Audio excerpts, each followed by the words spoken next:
ಎಲ್ಲರಿಗೂ ನಮಸ್ಕಾರ. ರುಚಿ ಅಡುಗೆಗೆ ಸ್ವಾಗತ. ನಾಗರ ಪಂಚಮಿ ಮತ್ತು ಚೌತಿಗೆ ಚಿಗಳಿ ತಂಬಿಟ್ಟು ಇರಲೇಬೇಕು. ಇದನ್ನು ಸುಲಭವಾಗಿ ಹೇಗೆ ಮಾಡ್ಕೊಳ್ಳೋದು ಅಂತ ನೋಡೋಣ.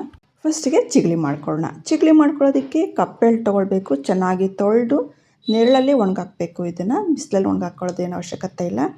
ಚೆನ್ನಾಗಿ ಒಣಗಿದ ಮೇಲೆ ಮಿಕ್ಸಿ ಜಾರಿಗೆ ಹಾಕ್ಕೊಳ್ಬೇಕು. ಉರಿಯೋ ಅವಶ್ಯಕತೆ ಇಲ್ಲ. ಇದು ಹಸಿಯಾಗಿ ಮಾಡಿದ್ರೇ ಒಳ್ಳೆಯದು. ನೈವೇದ್ಯಕ್ಕೆ ಮಾಡ್ತಿರೋದ್ರಿಂದ ಇವಾಗ ಇದನ್ನು ರುಬ್ಕೊಳ್ಬೇಕು. ಯಾವ ರೀತಿ ಇರಬೇಕು ಅಂದರೆ ಈ ಥರ ಪ್ರೆಸ್ ಮಾಡಿದ್ರೆ ಅದು ಉಂಡೆ ಕಟ್ಟೋ ರೀತಿಯಲ್ಲೇ ಬರಬೇಕು. ಅಲ್ಲಿವರೆಗೆ ಪುಡಿ ಮಾಡಿಕೊಂಡ್ರೆ ಸಾಕಾಗತ್ತೆ. ಅಂತ ತುಂಬ ನಯಸಾಗಿ ಮಾಡ್ಕೊಳ್ಳೋದು ಬೇಡ. ಇವಾಗ ಇದಕ್ಕೆ ಎಳ್ಳು ಎಷ್ಟು ತೊಗೊಂಡಿದ್ದೀವೋ ಅದು ಅರ್ಧದಷ್ಟು ಬೆಲ್ಲನ ಹಾಕ್ಕೊಳ್ಬೇಕು. ಹಾಕ್ಕೊಂಡು ಮತ್ತೆ ಗ್ರೈಂಡ್ ಮಾಡ್ಕೊಳ್ಬೇಕು. ನೋಡಿ ಇವಾಗ ಚೆನ್ನಾಗಿ ಉಂಡೆ ಕಟ್ಟೋದಕ್ಕೆ ಬರುತ್ತೆ.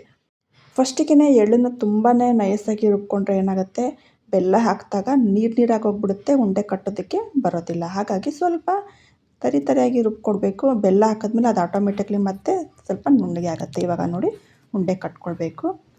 ನಿಮಗೆ ಎಷ್ಟು ಸೈಜಲ್ಲಿ ಬೇಕೋ ಅಷ್ಟು ಸೈಜಲ್ಲಿ ಉಂಡೆನ ಕಟ್ಕೊಳ್ಬೋದು. ಇಷ್ಟೇ ನೋಡಿ ಚಿಗಳಿ ಮಾಡೋದು. ತುಂಬಾ ಸುಲಭವಾಗಿ ಮಾಡ್ಕೊಳ್ಬೋದು. ಇವಾಗ ಎಲ್ಲ ಉಂಡೆಗಳನ್ನು ಕಟ್ಟಿ ರೆಡಿ ಆಯಿತು. ನೆಕ್ಸ್ಟು ತಂಬಿಟ್ಟನ್ನು ಮಾಡ್ಕೊಳ್ಳೋಣ. ಅದಕ್ಕೆ ಅಕ್ಕಿ ಹಿಟ್ಟನ್ನು ಹಾಕ್ಕೊಳ್ತಾ ಇದ್ದೀನಿ 1 ಬೌಲಷ್ಟು.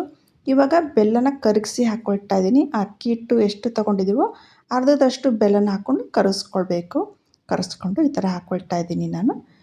ಕಟ್ಟೋದಕ್ಕೆ ತುಂಬಾ ಈಸಿ ಆಗುತ್ತೆ. ಬೆಲ್ಲ ಕರಗಿಸ್ಕೊಂಡು ಹಾಕ್ಕೊಂಡ್ರೆ ಸ್ವಲ್ಪ ಬೇಕು ಅನಿಸಿದ್ರೆ ಮತ್ತೆ ಬೆಲ್ಲನ ಹಾಕ್ಕೊಂಡು ಒಂದ್ಸರಿ ಚೆನ್ನಾಗಿ ಮಿಕ್ಸ್ ಮಾಡ್ಕೊಂಬಿಡೋಣ.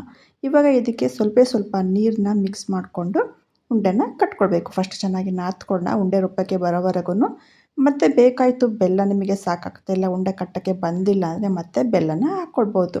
ಇವಾಗ ನೋಡಿ ಚೆನ್ನಾಗಿ ನಾದ್ಕೊಂಡು ಉಂಡೆ ಕಟ್ಟೋದಕ್ಕೆ ಬರ್ತಾಯಿದೆ. ಇವಾಗ ನಿಮಗೆ ಯಾವ ಸೈಜಲ್ಲಿ ತಂಬಿಟ್ಟಿನ ಉಂಡೆ ಬೇಕು ಆ ಸೈಜಲ್ಲಿ ಉಂಡೆನ ಕಟ್ಕೊಂಡು ರೆಡಿ ಮಾಡಿಕೊಂಡ್ರೆ ತಂಬಿಟ್ಟಿನ ಉಂಡೆ ರೆಡಿ ಆಗೋಯ್ತು. ಇದು ಹಸಿಯಾಗಿಯೇ ಮಾಡ್ಕೊಳ್ಬೇಕು.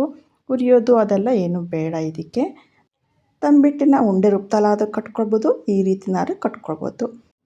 ನೋಡ್ದಲ್ಲ ಚಿಗಳಿ ತಂಬಿಟ್ಟನ್ನು ಎಷ್ಟು ಸುಲಭವಾಗಿ 10 ನಿಮಿಷದಲ್ಲಿ ಮಾಡ್ಕೊಳ್ಬೋದು ಅಂದ್ಬಿಟ್ಟು. ಇದು ನಿಮಗೆ ಇಷ್ಟ ಆಗಿದೆ ಶೇರ್ ಮಾಡಿ, ಲೈಕ್ ಮಾಡಿ, ಕಮೆಂಟ್ ಮಾಡಿ. Thank you.